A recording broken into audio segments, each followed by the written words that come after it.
Olá, boa tarde. Hoje decidi falar um pouco sobre algo que manda a aparecer muito nos meus pensamentos e vejo que as pessoas não estão preparadas, que muita gente ainda não está preparada, muita gente ainda não está,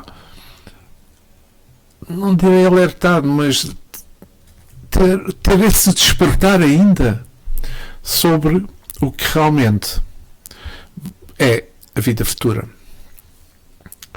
E a vida futura, o sentimento de uma existência melhor, reside no fórum íntimo de todos os homens.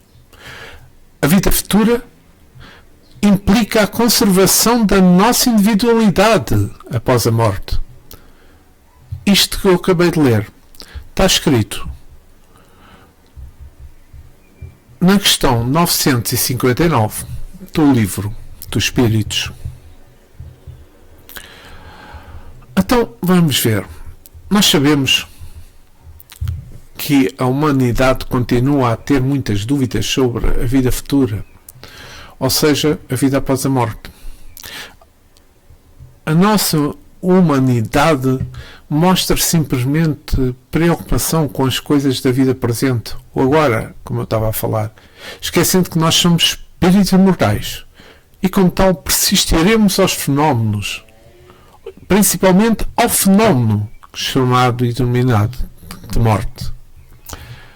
A vida futura é o pilar da doutrina de Jesus, que se alcança com o amor e com a prática dele mesmo. Amar a Deus sobre todas as coisas. Amar ao próximo como a si mesmo. Amar os seus inimigos. Perdoar. Rejeitar as suas dívidas. Todos os ensinamentos de Jesus direcionam-se para a vida futura. No Evangelho segundo o Espiritismo, no capítulo 2, o meu reino não é deste mundo, a vida futura, está escrito: Pilatos, tendo entrado de novo no palácio e feito vir Jesus à sua presença, disse-lhe: És o rei dos judeus? Questionou ele. Respondeu Jesus: O meu reino não é deste mundo. Se o meu reino fosse deste mundo, a minha gente houvera combatido para impedir que eu caísse nas mãos dos judeus. Mas o meu reino não é aqui. Disse Pilatos: És, pois, rei? Jesus respondeu: Tu dizes, sou rei. Não nasci e não vim a este mundo, senão para dar testemunho da verdade. Aquele que pertence à verdade escuta a minha voz. Está escrito em João, no capítulo 18, versículo 33, que é importante.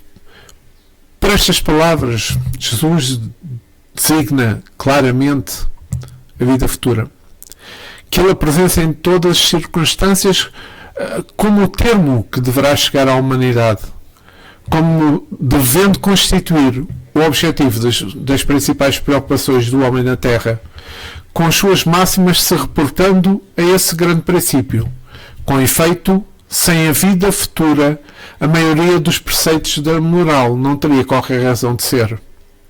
Por isso, aqueles que não creem na vida futura, imaginando que ele apenas falava da vida presente, não os compreendem, ou os considera pueris. É que o homem sempre sofre as consequências de maus atos, mas Deus, na sua infinita misericórdia, sempre permite que o homem resgate as suas dívidas e assim trabalhe para a sua vida futura. Os judeus tinham dúvida semelhante.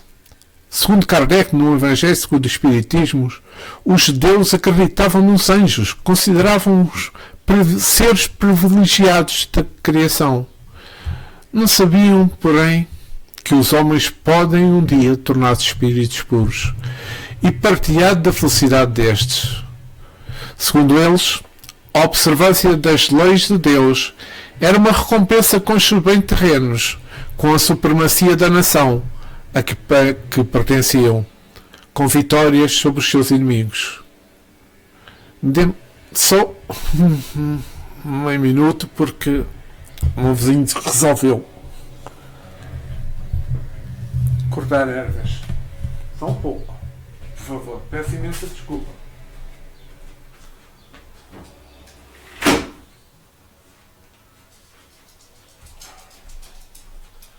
Pronto, já poderei continuar, já estamos em silêncio. Peço desculpa pela interrupção.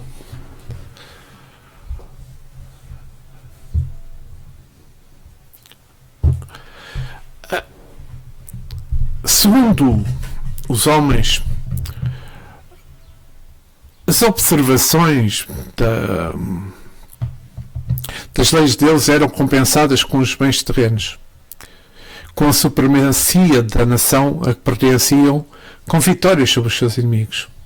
As calamidades públicas e as derrotas eram castigos pela desobediência àquelas leis. Esclarece André Luiz, em Coletânea do Além, por Espíritos Diversos, sob o item O Velho e o Novo Testamento, página 99. Moisés instalara o princípio da justiça, condenando a vida e influenciando-a de fora para dentro. Jesus inaugurou na terra o princípio do amor, a esterilização do coração, e de dentro para fora, traçando-lhe a rota de Deus. Jesus lhes revelou que há outro mundo, onde a justiça de Deus segue o seu curso. Esse é o mundo que ele promete aos que cumprirem os mandamentos de Deus, onde os bons serão recompensados. Aí se encontra o seu reino, onde ele se encontra e para onde ele voltaria quando deixasse a terra. Que importante este esclarecimento de André Luiz. Quando Jesus diz, e vou-me basear num apontamento transcrito mas de Dr. Bezerra de Menezes, quando Jesus diz: eu não nasci nem vim a este mundo senão para dar o testemunho da verdade, todo aquele que é da verdade ouve a minha voz, Jesus com estas palavras mostra como o enviado de Deus, o Messias aguardado. Mas tinha certeza da sua missão, naquilo que deveria cumprir. Irradiamos os recursos de amor, através de quantos nos cruzamos a senda para que a nossa atitude se converta em testemunho de Cristo, contribuindo com os outros consolação, esperança, serenidade e fé. Olha que importante isto que Bezerra de Menezes diz. E Leon Denis, também dos grandes historiadores da doutrina espírita, ele fala: a passagem de Jesus pela terra, os seus ensinamentos e exemplos deixaram traços indeléveis. E a sua influência se estenderá por séculos vindouros. Ainda hoje, ele preside aos destinos do globo em que viveu, amou e sofreu. É que a vida futura, a vida após a morte do corpo físico, é revelada em todos os detalhes por indivíduos que agora habitam a vida futura, que comumente chamamos de plano espiritual. Eles relatam se são mais ou menos felizes, demonstram a verdadeira justiça de Deus. Temos visto isso através dos estudos que eu faço da Luís. Jesus, ao dizer o meu reino não é deste mundo, de forma que nos mostra que ele não é de caráter material. Não está limitando a um lugar físico, podendo considerá-lo como sendo o reino da vida futura, bem como o reino da paz, que podemos instaurar dentro de nós mesmos, ao respeitar as leis de Deus e viver de acordo com os ensinamentos do seu Evangelho. Para que o reino de Deus se instale na nossa intimidade, devemos viver de acordo com os valores que demonstram isso. mas tivemos ações com base nos principais doenças da humanidade, que são, como todos já sabemos, o orgulho e o egoísmo, nos destacas mais as coisas materiais. Nos faz destacar mais, assim é que está correto. Nós estaremos longe, então, desse reino. Mas se basearmos na caridade e na humildade, o reino de Deus estará se estabelecendo na nossa intimidade. E isto é uma conquista do Espírito, que se irá com ele sempre, durante esta vida e após o desencarno. Não nos podemos esquecer disto. É que tudo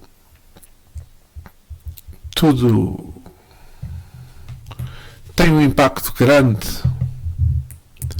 mas mesmo muito grande, na forma com que encaramos a vida terrena. Na passagem de João, capítulo 3, versículo 6, é uma das mais importantes da Bíblia sobre a natureza e a fé e da vida espiritual. Em verdade vos digo, é preciso nascer de novo. O que é nascido da carne é carne. O que é nascido do Espírito é Espírito.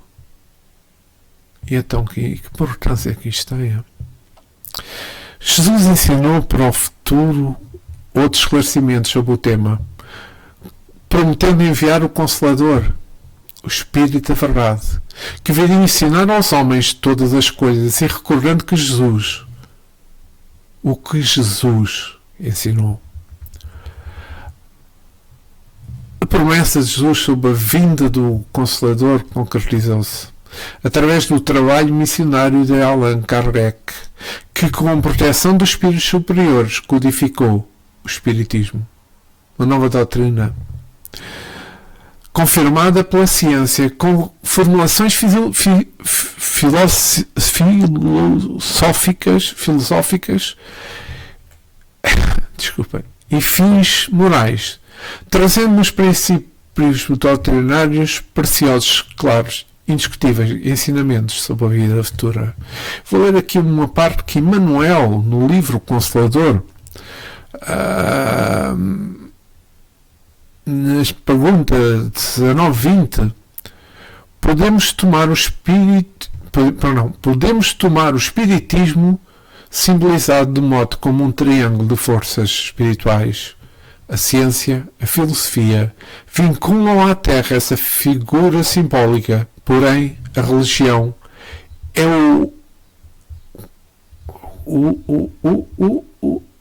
tirei um apontamento. A religião é o ângulo divino que a liga ao céu. No aspecto científico e filosófico, a doutrina será sempre um campo nobre de investigações humanas, com outros movimentos coletivos de natureza intelectual que visam o aperfeiçoamento da humanidade. No aspecto religioso, repousa a sua grandeza divina por constituir a restauração do Evangelho de Jesus Cristo, estabelecendo a renovação definitiva do homem para a grandeza do seu imenso futuro espiritual.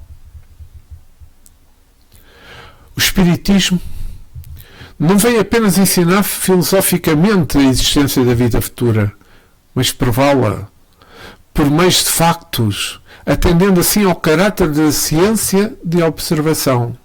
O Espiritismo não vem somente para Allan Kardec nas suas pesquisas, mas também outros cientistas, pesquisadores, verdadeiros missionários que, após Kardec, deram continuidade ao seu trabalho, confirmando os fundamentos dos postulados doutrinários. O supremo objetivo do homem na Terra é o da sua própria renovação. Aprender, refletir e melhorar-se. Pelo trabalho que dignifica, eis a nossa finalidade. O sentido divino da nossa presença no mundo, descendo o Cristo das esferas de luz da espiritualidade superior à Terra, teve por objetivo orientar a humanidade na direção do aperfeiçoamento. Brilhe a vossa luz. Eis a palavra de ordem energética e suave de Jesus a quantos lhes herdaram o património evangélico trazidos ao mundo pelo seu próprio sacrifício. A infinita ternura de sua angélica alma sugere-nos incisiva e amorosamente o esforço benéfico. Brilhe a vossa luz. O interesse do Senhor é que os seus discípulos de ontem, de hoje e de qualquer tempo estejam enobrecidos por meio de uma existência moralizada, uma existência esclarecida, uma existência fraterna. O Evangelho está contido no Espiritismo, como presente dos céus, para que o ser humano se refleta com as suas bênçãos, se encharque as suas luzes, se revigore com as suas energias, se enriqueça com os seus ensinos internos. O Espiritismo, em particular, é a revivência do cristianismo, oferecendo-nos os oceânicos tesouros da codificação. Jesus foi o grande criador dos ensinamentos acerca da vida futura, que constitui o eixo da sua doutrina, mas cumpre ao Espiritismo desenvolver esses estudos e mostrar o íntimo relacionamento que existe entre o mundo espiritual e o mundo que nós encarnados vivemos. Então pode-se perguntar, de que mais precisa o homem para dilatar a sua cultura e pelo ensinamento, se não lhes faltam os elementos de renovação plena, integral e positiva? Então que falta ao homem moderno, desfrutador de tantas bênçãos, para que brilhe a sua luz? É, pois, a renovação do homem sob o ponto de vista moral, intelectual e espiritual é difícil, sem dúvida, mas é francamente realizável.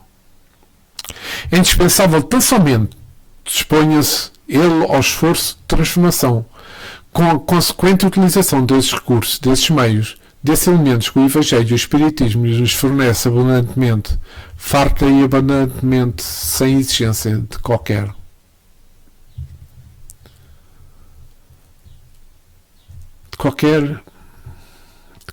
preço. E não ser ao preço de uma coisa bem simples. A boa vontade é importante. A disposição da auto-melhoria.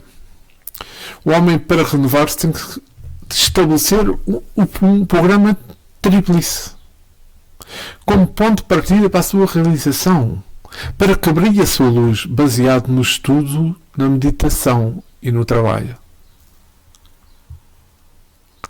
Hoje, sabemos que somos espíritos imortais, que vivemos na Terra não apenas uma, mas repetidas existências, para elaborarmos o nosso conhecimento e tornarmos um dia espíritos puros.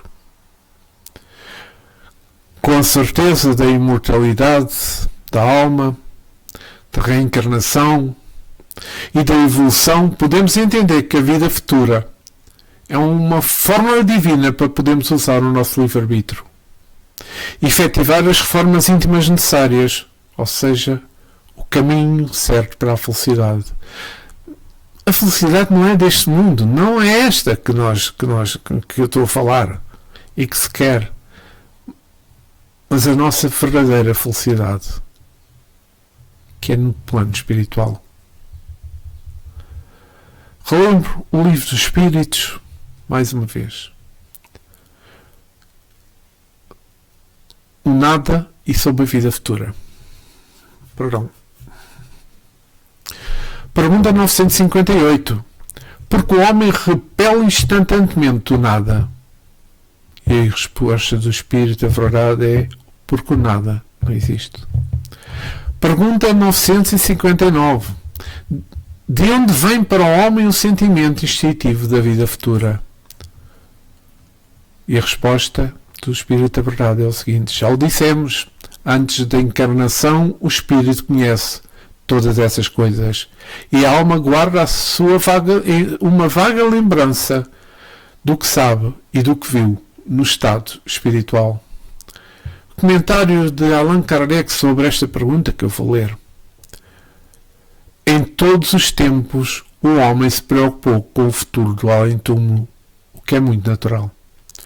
Qualquer que seja a importância dada à vida presente, ele não pode deixar de considerar quanto é curta e, sobretudo, precária, pois pode ser interrompida a cada instante e jamais se acha seguro do dia de amanhã, em que se tornará depois do instante fatal. A pergunta é grave, pois não se trata de alguns anos, mas da eternidade.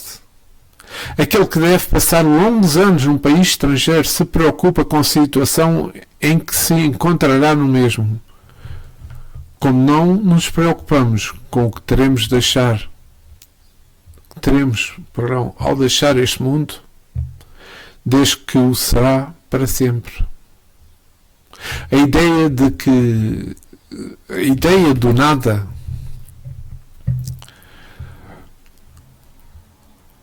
que repugna à razão, o homem tem mais despreocupado nesta vida, chegando a um momento supremo, pergunta a si mesmo o que será feito dele e voluntariamente fica na expectativa. Crer em Deus, sem admitir a vida futura, seria um contrassenso.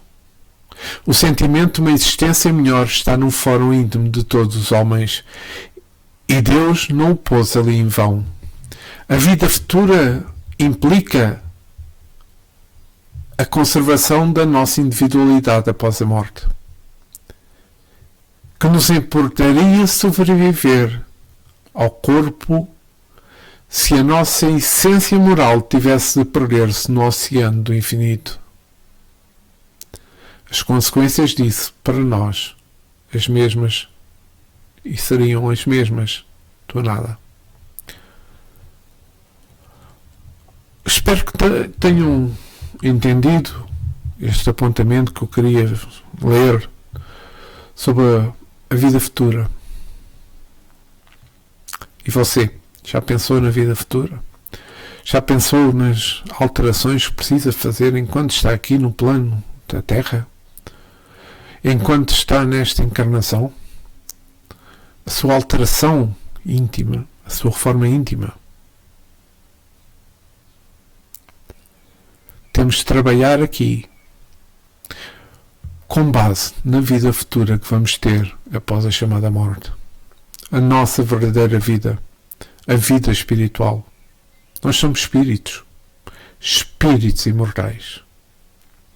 Obrigado por terem estado comigo. Espero que tenha sido o vosso agrado este meu apontamento sobre a vida futura. E dentro de um tempo voltarei para outro apontamento.